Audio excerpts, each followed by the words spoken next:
Ја слушате програмата Низ Светото Писмо.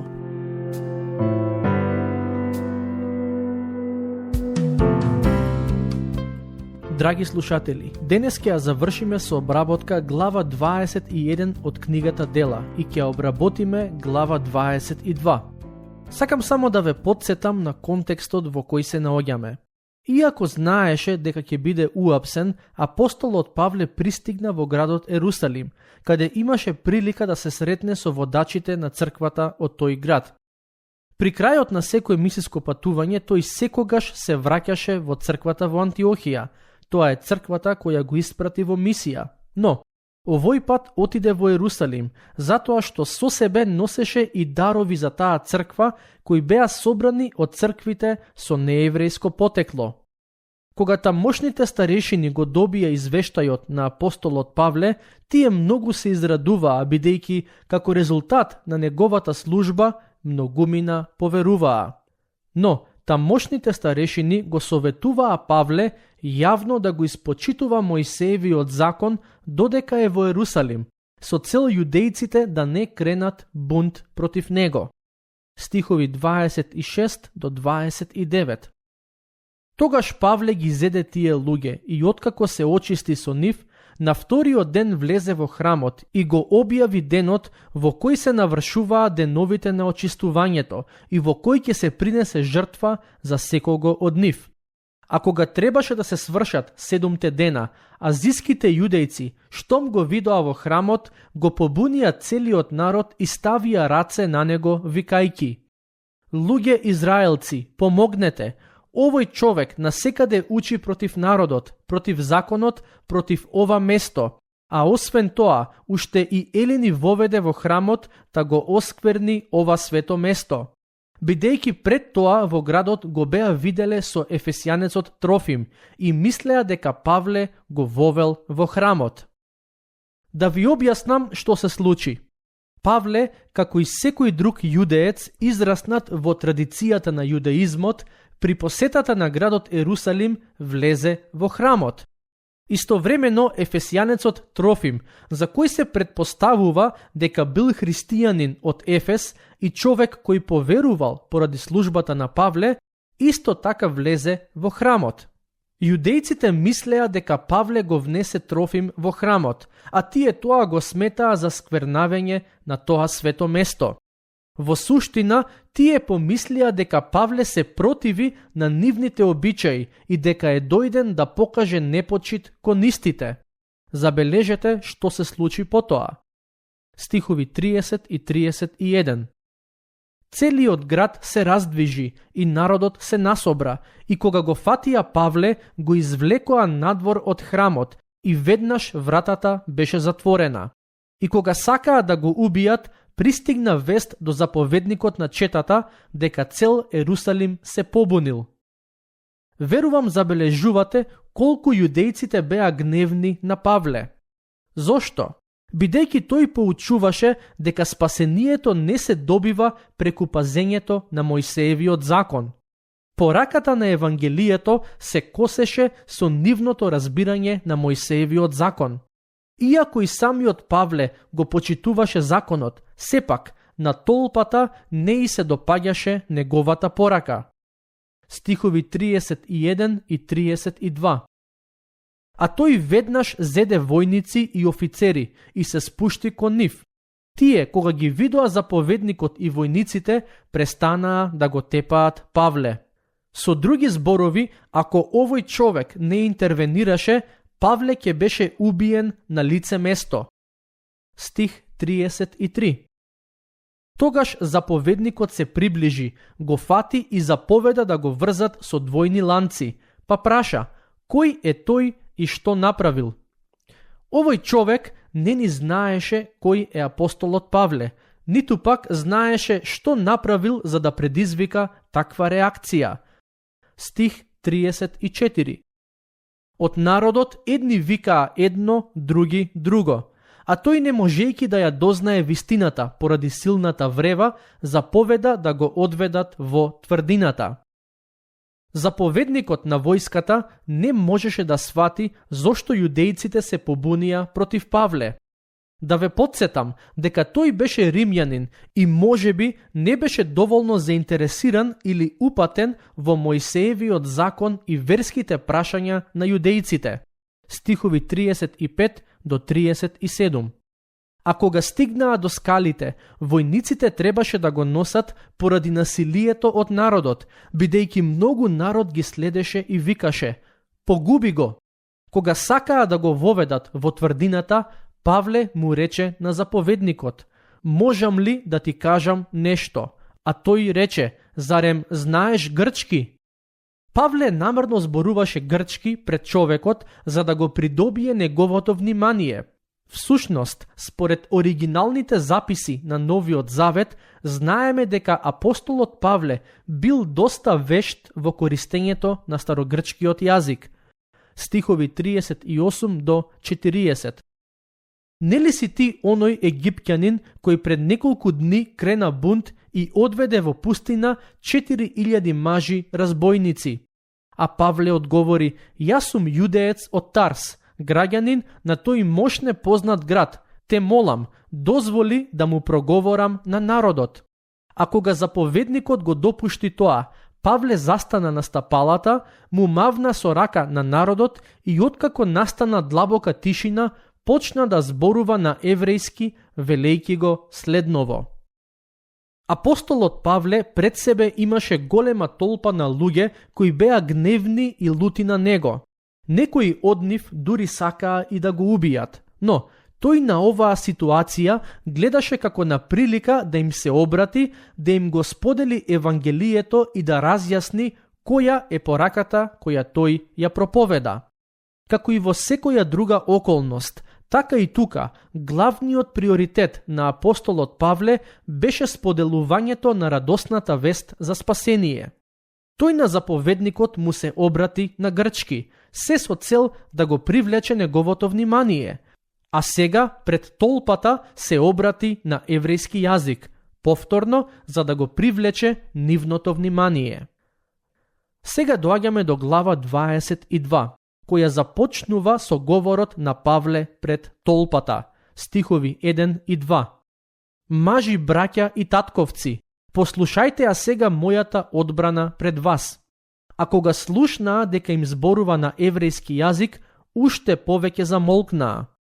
Тогаш тој рече: "Моментот кога Павле почна да зборува на еврејски, толпата замолкна. На некој начин тоа го сфатија како знак на почит кон нив. Можеби со тоа, барем за момент, сфатија дека целта на Павле не е да се противи на се што е еврејско. Забележете како апостолот Павле им се обрати на собраните. Стих 3. Тогаш тој рече: "Јас сум јудеец, родум од Тарс Киликиски, но воспитан во овој град кај нозете Гамалиилови, поучен точно според законот на татковците и ревнител за Бога како што сте и вие сите денес." Павле го започна својот говор давајќи кратка биографија за неговиот живот, за неговата етничка позадина, местото на раѓање и образование. Пред да стане апостол, Павле беше фарисеј, познат под името Савле. Тоа значи дека во минатото самиот тој беше дел од истиот круг на луѓе како и оние кои сега го прогонуваа. За себе вели дека е воспитан во градот Ерусалим, крај нозете на познатиот учител Гамалиил. Речиси сите во тој град знаеа кој е тој учител. Стих 4. "До смрт ги гонев и јас приврзаниците на тоа учење, врзувајќи и предавајќи во затвор и мажи и жени." Со други зборови, Павле признава дека во минатото бил ист како оние кои сега го гонат него. Вели дека ги прогонувал приврзаниците на тоа учење. Не вели дека ги прогонувал христијаните или дека ја прогонувал црквата, туку приврзаниците на тоа учење, односно приврзаниците на Евангелието. Велејќи го ова, Павле сака толпата да свати дека многу добро знае како се чувствуваат. Стихови 5 до 9. За тоа може да посведочи и првосвештеникот и целото старешинство. Од нив примав и писма за браќата и одев во Дамаск, да ги доведам во Ерусалим и оние кои беа таму врзани за да бидат казнети. Но, кога бев на пат и наближив кон Дамаск, околу пладне, одеднаш од небото ме осветли силна светлина. Јас паднав наземи и слушнав глас кој ми зборуваше: Савле, Савле, зошто ме гониш? Јас пак одговорив: Кој си ти, Господи? А тој ми рече: Јас сум Исус од Назарет, кого ти го гониш. Оние кои беа со мене ја видоа светлината и се уплашија, но гласот на оној кој ми зборуваше не го слушнаа. Сакам да забележите нешто тука. Се чини дека има противречност во првиот извештај за обраќањето на Павле и ова негово сведоштво. Пред толпата Павле рече дека луѓето кои беа со него видоа светлина, но не го слушнаа гласот на оној кој му зборуваше. Но во Дела, глава 9, стих 7, се вели дека луѓето кои патуваа со него стоеа молчејки, слушаа некој глас, но не го видоа оној кој разговара со Павле. Што е вистината? Дали тие луѓе слушнаа глас или не? Значењето е следно. Тие луѓе на вистина слушнаа дека некој зборува со Павле, но не можеа да го препознаат тој глас, ниту пак да разберат што тој глас вели. Стихови 10 до 15. Тогаш му реков: Што да правам, Господи? А Господ ми рече: Стани и оди во Дамаск, и таму ќе ти биде речено се што ти е одредено да правиш. И бидејќи од болскотот на таа светлина не можев да гледам, ме поведоа за рака оние кои беа со мене и така ме одведоа во Дамаск. А некој си Ананија, маж благочестив според законот, со добро име меѓу сите јудејци во Дамаск, дојде кај мене, застана и ми рече: Брате Савле, прогледај. И во тој миг прогледав и погледнав кон него. Тој ми рече: Бог на нашите татковци те определил да ја познаеш неговата волја, да го видиш праведникот и да слушнеш глас од устата негова, зашто ќе му бидеш сведок пред сите луѓе за она што си видел и слушнал. Верувам ќе се сетите на овие настани, бидејќи за нив размислувавме при обработката на оваа книга. Стихови 16 до 20. И сега, зошто се задржуваш? Стани, крсти се и очисти ги гревовите своји, повикувајќи го името на Господ Исус. А кога се вратив во Ерусалим и се молев во храмот, таму кога бев во Занес, го видов како ми вели: Побрзај, излези од Ерусалим поскоро, зашто нема да го примат твоето сведоштво за мене. Јас пак одговорив: Господи, тие знаат дека јас ги затворав и биев по синагогите, оние кои веруваа во Тебе, и кога се проливаше крвта на Стефан, Твојот сведок, таму стоев и јас и го одобрував неговото убиство, пазејќи ги алиштата на оние што го убиваа. И ми рече: Оди, јас те праќам далеку кај незнабожците. Една од причините поради кои Павле зборуваше за своето обраќање пред толпата е за да им каже дека Господ Исус не само што му го промени животот, туку и му даде мисија да го проповеда Евангелието помеѓу незнабожците. Мислам дека ова беше моментот кога толпата повторно се разгневи. Стихови 23 и 24. И бидејќи тие вреваа, мафтаа со алиштата своји, та креваа прав во воздухот, заповедникот нареди да го водат во тврдината и порача да го испитуваат со камшикување, за да дознае зошто така викаат против него. Кога на собраниот народ почна да се бунтува, заповедникот им каже на стражарите да го внесат Павле во тврдината и да го прашаат што зборувал пред толпата. Зошто? Бидејќи заповедникот не разбираше еврејски. Тој само знаеше дека Павле кажа нешто поради што луѓето повторно се побунија. Стих 25. Но кога го растегаа со ремења за да го камшикуваат, Павле му рече на стотникот кој стоеше таму: зар ви е дозволено да камшикувате римски граѓанин и тоа без пресуда? Заповедникот првично мислеше дека Павле е од Египет. Потоа, кога Павле му се обрати, му кажа дека е јудеец. Римските војници мислеа дека пред себе имаат обичен јудеец кој прави проблеми помеѓу народот, но не знаеа дека Павле истовремено е и римски граѓанин, а во тоа време беше забрането да се камшикуваат римски граѓани, ниту пак да се казнуваат без пресуда. Во суштина, апостолот Павле се повика на своите права според римскиот закон. Стихови 26 до 28. Кога го слушна тоа стотникот, отиде да го извести заповедникот, па му рече: што мислиш да правиш? Овој човек е римски граѓанин. Тогаш заповедникот се приближи до него и рече: кажи ми, римски граѓанин ли си ти?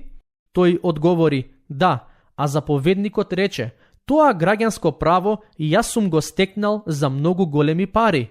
А Павле пак рече: а јас сум се родил како таков. Овој стих ни дава до знаење дека во тоа време луѓето можеле да добијат римско граѓанство или со пари или преку раѓање. Лука не ни кажува како и зошто Павле има римско граѓанство преку раѓање. Стихови 29 и 30. И веднаш отстапија од него оние кои сакаа да го испитуваат. А заповедникот, кога дозна дека тој е римски граѓанин, се уплаши зашто го беше врзал. На вториот ден, кога сакаше да дознае зашто всушност го обвинуваат јудејците, го ослободи од оковите и заповеда да дојдат првосвештениците и целиот нивен синедрион, па го доведе долу Павле и го исправи пред нив.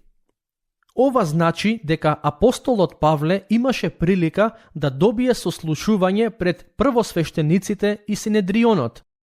Во одредена смисла, токму таква прилика доби и Господ Исус Христос пред да биде осуден и распнат. Исто како и Господ Исус, и Павле ќе биде неправедно обвинет и осуден, но нема да го заврши животот на ист начин како својот Спасител. Но, самото тоа што му се даде прилика да зборува пред духовните водачи на јудејците, за Павле беше одлична можност и ним да им го сподели Евангелието за Господ Исус Христос. Тука ќе го завршиме денешното проучување. До следниот пат, Бог нека ве благослови.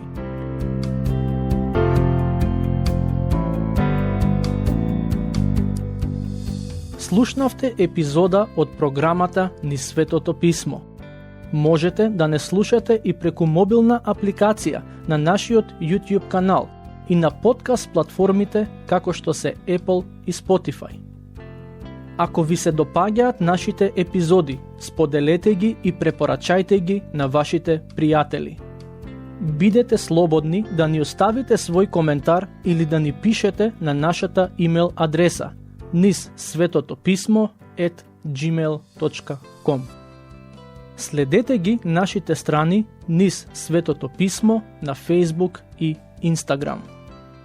Епизодите од оваа серија можете да ги најдете и на нашата веб страна ttb.twr.org.